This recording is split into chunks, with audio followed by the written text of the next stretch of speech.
All right, day 3 of the Maddtober Maladaptive Daydreaming inspired Inktober prompt list made by Dr. Levi over at Mad Art. What we're doing on this channel is I'm going to ramble on and on about whatever the prompt word of the day is while I doodle badly. I got nothing fancy, I can't draw, and my setup is unstable. Here we go.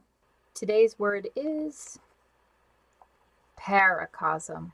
So, Paracosm itself is kind of a newer word, really. It seems to have picked up use, been coined in the 1970s. So, yes, it is actually older than the idea of a para, like we did yesterday. This is not a word that was made by the maladaptive daydreaming community, but it is where the maladaptive daydreaming community drew their inspiration from when they were coming up with a word for the inhabitants of our imaginary worlds. And what a paracosm is a detailed imaginary world, usually created by a child, that persists for a long time. Some famous paracosms that you might have heard of are Glasstown, that was made by the Bronte sisters, Middle Earth, J.R.R. Tolkien, and Discworld, Terry Pratchett. Maladaptive daydreamers themselves, we tend to use the word paracosm to describe all of our inner worlds, regardless of if they began in childhood or how detailed they really are. So when you're talking to someone outside the community, if they know the word at all, it might be something a little more fixed in their mind. But when you're talking to a fellow maladaptive daydreamer, they're going to know exactly what you're talking about. And they're not going to be too concerned with how detailed it actually is or what it actually is or how long lasting it actually is. Just like with paras from the previous video, they kind of come in all shapes and sizes, you know. Sometimes they're really fleshed out. They have their own languages and religions and cultures, species.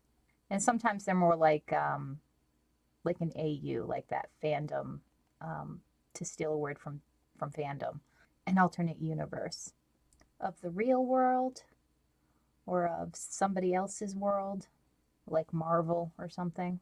As a maladaptive daydreamer, your paracosm could come from somewhere else. And of course, you might not even have one. If you daydream in more of a narrative style, or maybe your thought process is just so focused on like interpersonal relationships that there isn't really a world in which your characters exist. Wow, I really messed this up, huh? It's one kind of annoying thing about having a paracosm, because I do happen to have a very long-standing one, is that people will always tell you you should write it down. I don't know. I know that people mean well, but that advice always bugs me. You know, because I'm not Tolkien or Terry Pratchett or a Bronte. I don't have a passion for writing. I don't want to devote that kind of time and honestly education to even have the skill to get it out on paper to something that I'm only interested in because of how it relates to this clinical phenomena, I guess. How long they last is really kind of all over the place too. Yeah, some people will have the same world for many, many years, while other people will only keep their worlds for like a few weeks or a few days even. We'll give her a nice little bottle of something to drink here. Big. We'll give him big sea turtle. Big sea turtle flippers. You know, like the brain's just going to do what it's going to do. If it needs to jump around to different inspiration, different themes, it's gonna. I'm not sure if there's any rhyme or reason to it. If there's any reason some people hold on to them for years and others don't. Going off my anecdote of one, it's, you know, it's not some creative impulse. Sometimes I feel like it'd be easier to be one of those daydreamers who switched worlds a lot. Seems like there's less to be attached to when you don't have 30 years of backstory. But that's probably just like a, the grass is always greener kind of situation.